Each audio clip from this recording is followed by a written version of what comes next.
I welcome you to South Africa, Christy. Thank you. First time here, first time in Africa. I love it. And what's the first few days been like? I feel like I'm at home here. I really do. Everybody's been so nice. That's the one thing I thought when I first came here is that the people are amazing, like amazing spirit, and so kind and giving, and it's not what you get everywhere in the world. So I'm really impressed. I love the weather. I love the space. The gallery is so aesthetic and beautiful. You have amazing style. So I'm really honored to be here.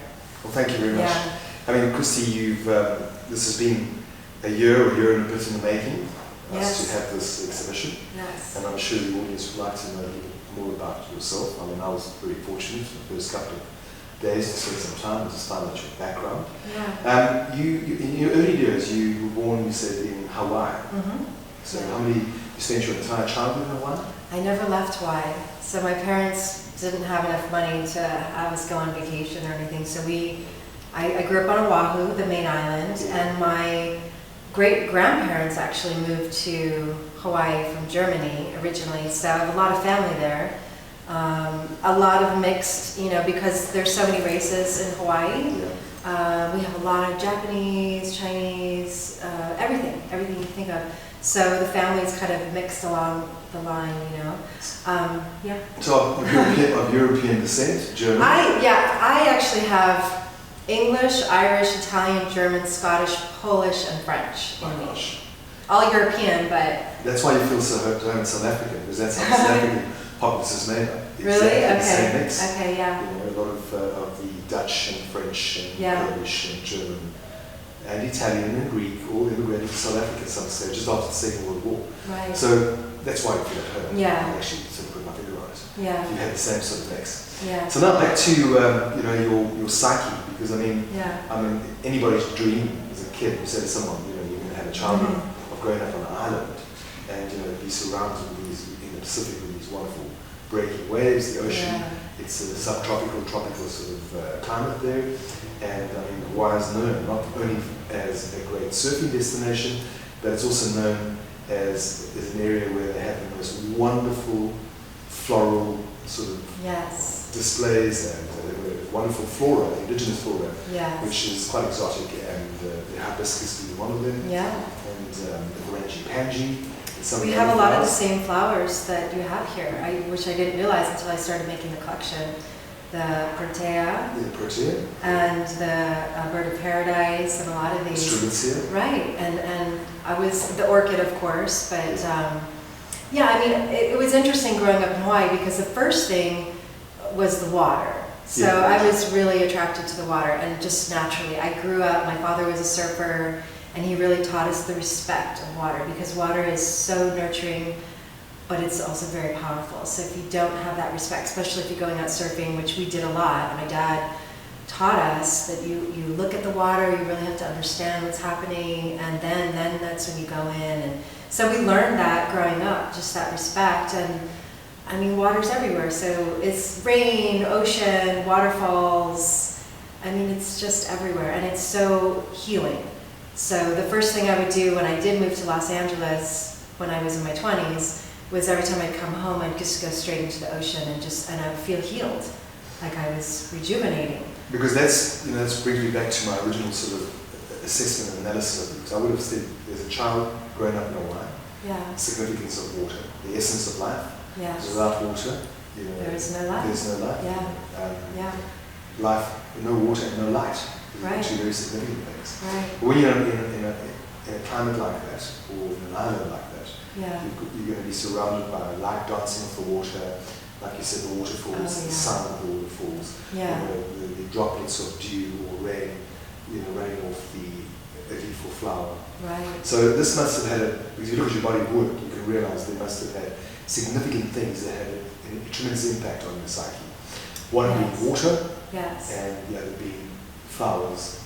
Right. So we look at your work, we see a combination of the human form, which is another aspect of life. And as we know, the human body is made up of almost 70% water.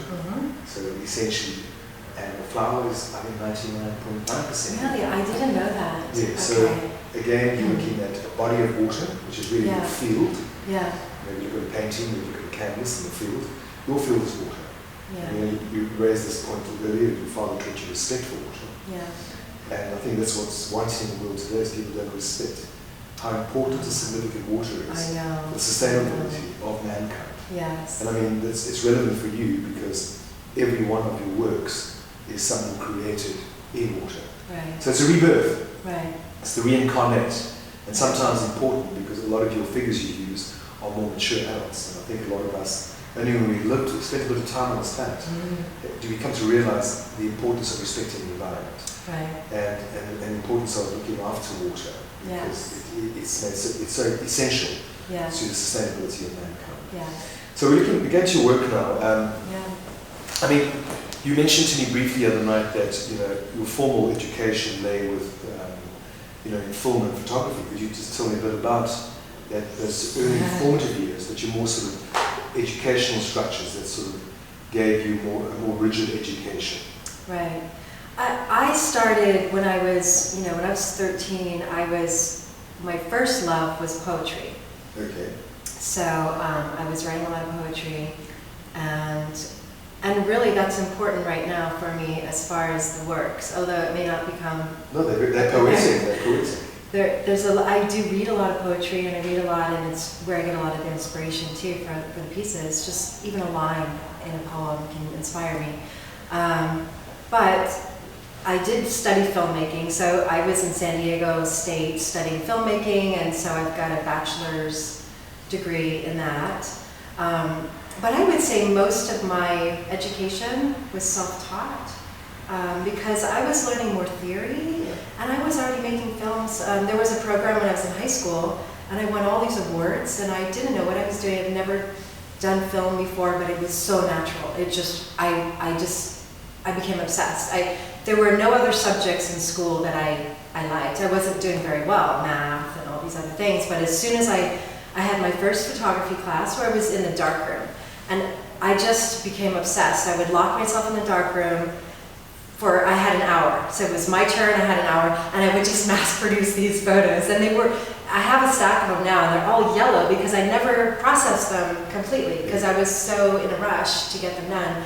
But I became obsessed, and then I had the filmmaking class, and again, I became obsessed with it, and that's when I really knew, because that was my passion. So then I went to film school, but I feel like I was making maybe better films before I went to school. Yeah. I sort of stopped in a way after that, and then I really started into photography full time, and it wasn't until I found the water, though. I call the water a medium. It's a medium for me because I sometimes you're not even aware that the water is there. It's just something I use to create something magical, and I need it. I can't create it on land, I guess you could say. I have to have the water. So as soon as I found that, I became, again, obsessed. I wasn't very interested in the other photographs. I just would take them, and I have millions of them. But that was when I really knew that I had found something magical, that I could create I could paint I could paint with the water. Using a camera and the water, I could paint. That's how I refer to it. So with fabrics and colors and blending of everything, I could create something that wasn't there, that your eye couldn't see. Because if I looked down in the water, I would see something completely different. But when I captured it, there was this moment that we got. So. Because I think, you take each element on its own, you photograph them statically. Right. You'd have an arrangement of flowers, or elements of flowers that you decided to bring into this medium. Yeah. You'd have your bundle of fabric. Yeah. You'd have your selected model.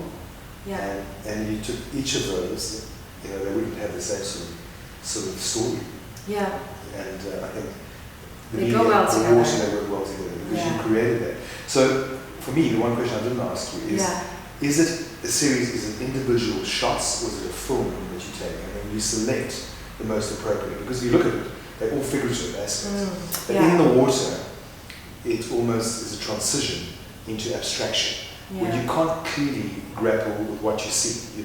It provokes a lot of further thought, because it can even be a little intimidating, because we look at something like this, but we don't get the answers immediately. Yeah. You look at something that's figurative, Right. you get an immediate answer Right. in your own mind. Right. Because we're all trying to resolve in our own head, what is What it is we're it? engaging Yeah. with, you know? Yeah. And the more I've looked at your work, because I've been living with it for the last couple of days, and I've got time to focus on an aspect of the work, Yeah. and then look at maybe the bottom half, top half, or particular Yeah. aspect of the picture, and then at a later stage I'll just absorb it with not really focusing. And I Right. think this is where the genius lies, is that you've been able to create a new idea, a new concept, and a new technique, which has shifted from, which has put photography in another dimension. So I mean, everyone aspires to be, today we look at painters and sculptors and photographers, but as I look at you today, you're the essence of a multimedia artist. Yeah. And you've got something that is quite different, and nothing is the same. In fact, when you look at the pieces, you can never redo that moment. Right. It's a split second, 100th of a second. Yes, and I have tried to recreate images that were really popular, and I've tried. It's like the model, the night, the moonlight is The different. light, Everything is different. I mean, the first shoot I did, I remember one night the moon was full, and it completely changed the lighting of the images because I shoot at night, so it was really important. But And then you mentioned light. So light's the next thing, because water without light, yeah, won't be able to appreciate the body of water. Right. It'll just be something that you can go into, and that you won't be able to visually engage it. So you do Right. need the light. Oh, the light is so key, yeah. And going back to your last question too, because you were asking if there were moving images. Yes. And I do shoot films and create these little sort of breathing videos, I like to call them, but these are actually all stills that you see here in the show. And you're right about it, that moment being so important. And I really have to work it to get it. And it's really not supposed to work. I'm breaking all the rules of photography. Yeah. Because the lighting is, my camera is saying low light, it's giving me warning signals, and I'm just overriding everything, and I'm doing it by sight. So everything is just visual, and it's like I have to be there really present to capture a moment and change it and say, and guide it and say, we're getting close, but we need to work it. And when I start to feel like we're getting close, I work it, I push them, I just keep pushing them until I know that, okay, they're exhausted, or we can't go any further, let's try something else, But anyway, so that's important. And the lights, yes, is Light key. is, Yes. I think this is very significant. Yeah, Then working in water, when you've got these elements submerged, yeah, you are going to have this sort of blurred effect. yeah, So you're also going to have a refractory effect. yes. When you look at a diamond, people always say, a raw diamond, it doesn't have the brilliance, Right. but it's how the diamond is cut. Right, Because yes. it's cut correctly, it will draw the right light through Right. at the right angles to give it exactly. its radiance, Yes. its brilliance, and Yes, its sparkle. yes. And I think you've managed to accomplish that. So when I look at it now, even just talking to you, I feel that I relate to the movement of the water Yeah. and the power of the water. Because as you said, if you try and grab water, you can't contain it. Right. Unless you put a container in it, you can't really scoop up a hand Right. a small bit in it. Yeah. So water is really hard to contain. Right. And we're all born in a room which is contained. Yes. But once the water breaks, it gives birth to a child. Yes. It's a transformation Right. into another reality, another set of circumstances.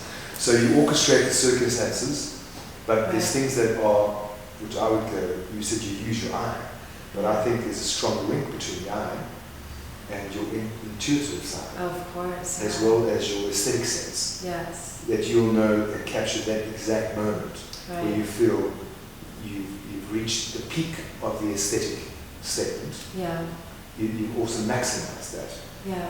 Not at the expense of the sensuality, the emotional content of your work, because your work harnesses a huge amount of emotional content. I mean, in this world today, we're in a world, a pretty broken world, a world that's up and down, and it's almost like your body of work would come to ensure that there's hope for mankind. You've created something that people can tap into and really say, this is beautiful. Your works are not political. You're apolitical. Your works are not harsh to the eye. Yeah. Your works are pleasing aesthetically, but importantly, the color will really draw the attention of the viewer, but it awaken an emotional response within yourself to the works that you're engaging with. Yeah. And I think this is the power of your work. For me, I'm still trying to identify the one work that really I couldn't live without. But each time I look at a different work from a different angle, I'm totally overwhelmed by it. So, I mean, I've watched some of the early series. You mentioned earlier your first series was Siren. Yeah. Could you tell me how have you evolved from your first series, Siren, what was your next series, and to where you are now? And perhaps expand as to where you will be going, because I believe there was a bit of experimentation with this body of work. Yeah. And from perhaps outside influence, Yeah. but you've really raised the bar and pushing it out recently. Yeah. Okay, so Siren was actually not my first collection, but it was the first that I released. So I was experimenting for maybe 9 years. I experimented for a very long time. And I feel like I was in that time developing this style, because people usually are shooting completely under the water, and I'm shooting from above. So we are getting refraction of light, because light travels differently in the water than it does in the air. So I was using the physics, to create the effects. Yeah. It wasn't done in Photoshop. Just going to stop you right there. Yeah. The body of work that you're shooting, are you shooting in a swimming pool with solid walls, or have you considered that you've got the light, which is good, with the angle is in the light, permeating the water, but had you raised the body of water with glass sides, almost create almost 360. You can have light reflected through the sides and the front of it. That would be amazing. And there are some pools like that in Las Vegas, like the Cirque du Soleil performers, they have these really special pools that I've been really wanting to shoot. But I'm distracted you. Back to what I first asked. Okay, so yeah, Siren started sort of in a time in my life where I had lost everything that I was working on, and kind of hit a very, a low in my life. And that collection is very, very powerful for me, because it was a time where, we're talking about the diamond, and the concept of that collection was that, when you look in a store window and you see one diamond, it's so beautiful, one diamond. And I think it was Zales or something, they did that. And then you go to another window and they've got 1,000 diamond rings, they want to sell you everything. But it was that one diamond with all this black space. And that was what made it powerful. It was the space that made it powerful. And so that was the starting. I was reading a lot about space and time. I was just so into this. And so I chose to have a lot of blacks. But the space is so important, and people would actually crop the images. Like if a magazine picked it up, they'd crop the black out. And I would just get so frustrated. Like, that's the important part, is the space, We don't want just the figure in there. So that's what that collection started as, and that's probably when you earlier mentioned, the medium. Yeah. And I refer to it as the field. Right. Because the black is the field. Right. So it's the darkness. It can be anything. The contrast. Yes. For really to pop. Right. The colors. And when people saw those images too, they didn't know where this person was. So it didn't look like water. They could be in outer space. They could be floating. Sure. And that's what was so exciting to me about that collection. But then I went to Hawaii and spent 6 months there, and then I created the Odyssey collection. And that really started with a lot of reading mythology. I was so into mythology.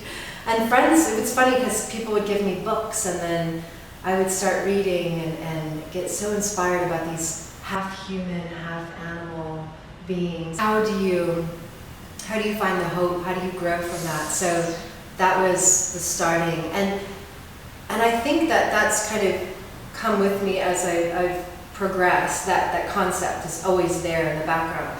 But as the collections are moving, I think you're seeing me in my life and how I'm growing. You're seeing, like, okay, the next collection was Reckless Unbound, and it was reckless. I wanted to be reckless. I wanted to throw paint on the canvas, and that collection is very messy. I let the bubbles come through. I let it be wild. I let the light blow out, so you see this white shining light up above,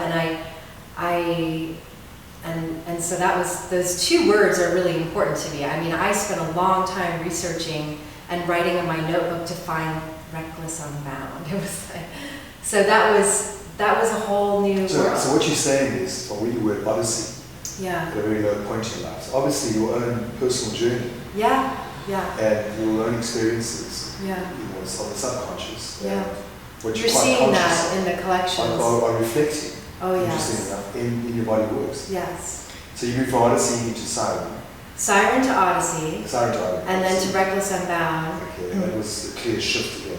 Yeah, that was actually a really big shift. And people were like, whoa, okay, so all this color.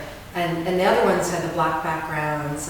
And then I moved into Celestial Bodies, which was inspired by nebulas in space. And again, I think I do have a fascination with space, and it seems to always come through in the works. But you know, if you look at a space nebula and you look at one of my images, you see I really, that's what I was really going for. And just our connection to it all, you know, and how are we connected to this greater, you know, universe? Yeah, to the universe.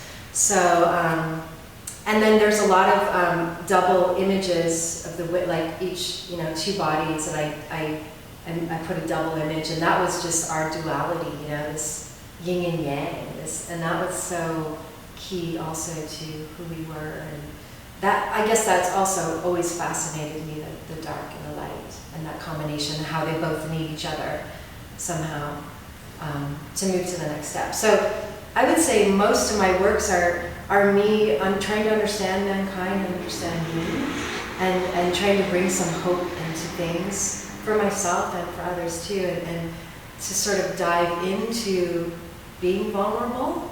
Because when you're in the water, and I did a lot of tests on myself in the water. I was the model when I first started, so I understand exactly what it's like to be down there. And it's difficult. The water is seeping into your nose. Your eyes are, you know, it's going into your throat, you're coughing it up, and you have all these fabrics down there, and they're weighing you down. I don't know if you've ever jumped in the water with clothes on, but you do feel like you're drowning a little bit. And so the models have to go through that, and that is what's so fascinating to me, because that's like you become vulnerable, you let yourself become vulnerable, and then you learn and you grow and you build these talents, and then there's this hope, you know, and then at the end you're triumphant, and you feel amazing. And the girls after the shoot, or the guys, they usually feel amazing. I mean, everybody's laughing, and they call me and tell me how amazing they feel the next day, because they've done something maybe they didn't think they could do. And most of them are not models. But it's almost like a baptism. It is, so yeah. It's a ritual, because yes. when people have a baptism, you know, especially in a lot of Christian churches, they come out there, and it's symbolic, yes. you know, to a new life, right. to washing away the old, right. to a rebirth. Right. So I think that's evident in the work too, because the work is also, for me, harness a great deal of spirituality. Yes. Because they're not fixed, they're not static. Almost by placing a human form and fabric and flowers into a body of water, they're in suspension. Yes. So when you say, you know, you don't float, because sometimes but at the end of the day is you're not grounded. Right. So the parallels between the celestial body in space, yes. you know, with almost defy gravity. Right. And so that's what you do in the water. I find that quite interesting in water. You know, yeah. For me, you'll feel as though you move differently. Right. Right. You know? And your mind shuts off. Sure. Which because I went through it so many times, you know, I would say to myself, okay, do this or move your leg there. And when you go down, none of it happens, because your mind doesn't work. Yeah. And that's beautiful. Because you can't visually orientate yourself. Right. So you're focused on surviving. Exactly. There's no reference points. Right. Because often with the reference, when you're walking down a path, you say there's a path. Right. You just know where you're walking. But once I think with water, and water has this, that you have to submerge yourself. You have to totally You have to let go. commit. You have to let go. You have to let go. Yeah. Have you learned to let go? Is that still something you work on? That's something I'm working on. But I worked the model, actually, one of the models in the shoot, she was so worried about doing it, but I just told her this. I said, you need to let go. Let go of everything and just be. So do you sort of live by that sort of? I try to, I do. I'm working on it, and I think that's what you're seeing in the images is my growth and my wanting. I want to let go more, and I really do most of the time, especially when I'm creating. That is really the best place for me to let go is in the images, and that's why I really prefer to live in the art. And I have to really let go of watching the news. I think there was one of the galleries I was working with was so surprised that I didn't have a television. I didn't know what was going on in the world, and I have to let go because it's so harsh.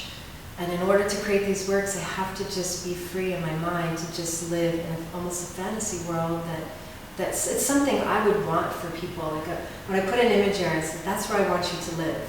And that's what I say too, is I want to live in those images. So it's almost like you're creating this pseudo-reality, which is outside the physical restraints of what we are accustomed to. Yes. The gravity, the limitation that you have within a human and form. it's beautiful because colors. almost a lot of your models may have a lot of fabric wrapped around them. Yeah. But it's not styled or restricted in the functionality and movement of the form. Yeah. So I find that also quite interesting. It's almost like it's meant to be there.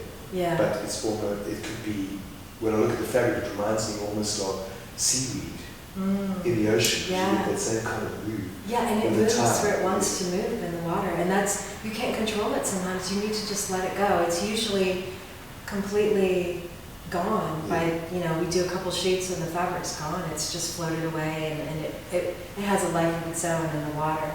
So, I mean, that's what I love too, is that and maybe that's what fascinates me, it's unpredictable.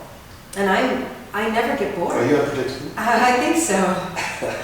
Most people would think I am, but... No, I don't think so. I mean, I think a couple of days. I think this could be your German, European... I have the practical side, for sure. And Yes. quite strict discipline. Yeah. So it's not, often when you say reckless, I've seen you, there's quite a focused individual. Yeah. With very clear objectives in mind. Yeah. Even though the actual shoot may be free, you've got to, even on a subconscious level, you know you want to go, what you want to do. Well, when I say reckless too, I mean more like reckless in my heart. Yeah. I mean, I still have to live here and to, like get along, and I just mean reckless inside and letting go inside that way, So what's your message to society? What are you trying to say? You put in one sentence. I mean, I look at the work and I feel a strong spirituality. Yeah. I feel a strong, the rebirth of society, almost realizing where we've gone wrong. Yeah. And going back to our roots. Yeah. Going back to the womb of life. Yeah. Where we were embryonic. Simplicity. and starting again with a knowledge of what to do and what not to do. Right. Well, when we know who we really are, then we can do that. I feel like humanity has sort of lost that in all the material sides and the wars and the fighting and it's gone too far, and I think maybe we're reaching a place where we're realizing that we've gone too far and that we need to find who we really are and that we really do love each other and we need each other and we are connected. Even if we think we're not, we are. We are so because, connected. I mean, a lot of your work, when you look at it, it's a contemporary version of the romantic era, the romanticized era, the rock painters, Caravaggio, Rubens, voluptuous woman, everything in excess, abundance, drama, the beauty of life, just engaging with it and in abundance. Yeah. So what I do feel is almost the fruitful feast is what I look at the works. Yes. I mean, there's fabrics and flowers, but no fruit. Yet when I look at your work, it almost makes it edible. It's something that I want to go out there and eat it. Yeah. So it's quite appealing. So that brings us to this collection, Hybrids. Yeah. Have you found working on this collection and working with a goal in mind, knowing that you're coming to do a solo exhibition at Grahamstown Art Gallery in Johannesburg in Africa. I mean, because most people hear of Africa, it's like lions on the streets, and how would the African or the South African market respond to this kind of mistakes? And would there be a universal resonance that identifies it? Because that's also important.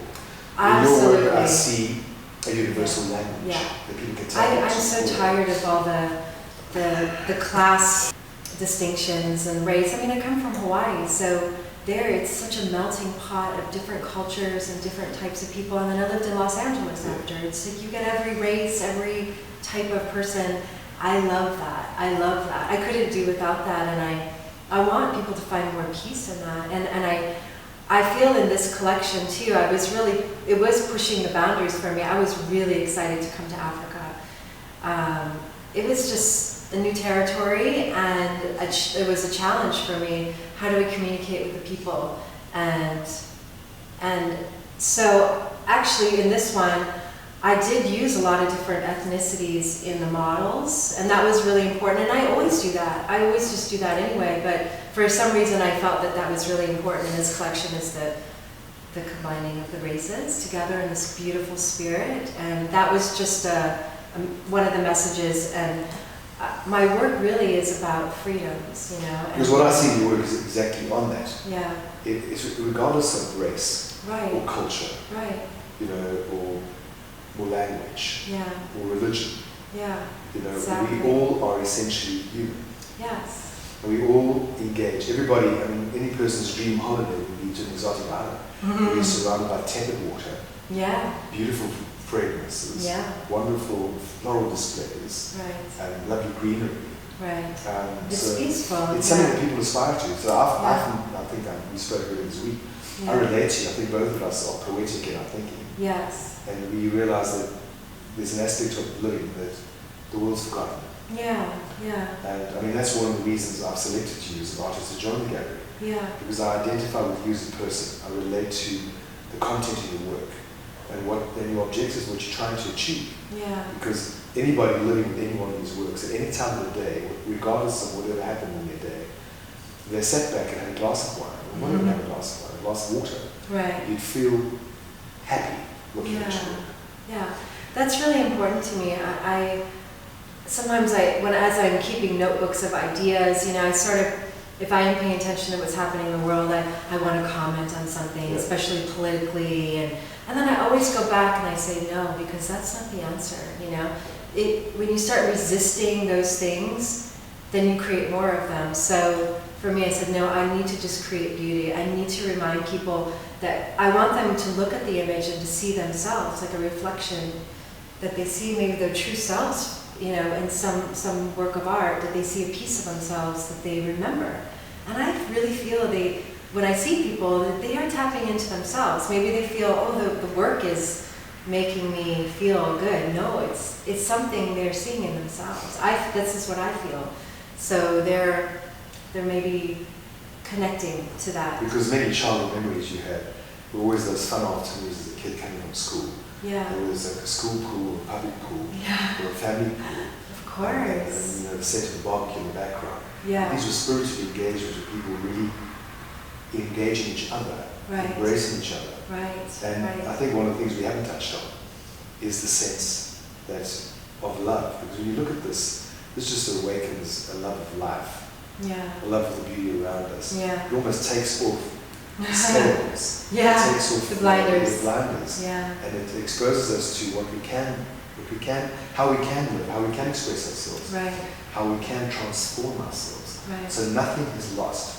Oh no, so nothing it all brings is lost. us back, at whatever age we are on our journey in life. We can experience this rebirth, this reincarnate, and embrace the things that are important to living, to life. Exactly. And that is living. Christy, it's really lovely to have you here, and I thank you so much for.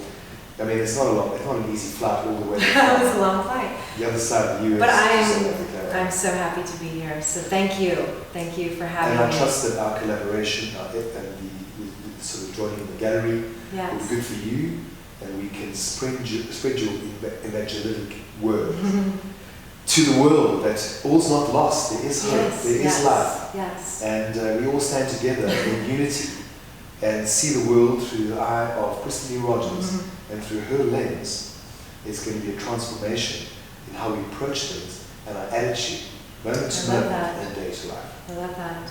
Thank It's you very beautiful. much. Thank you. Thank Good you. having you.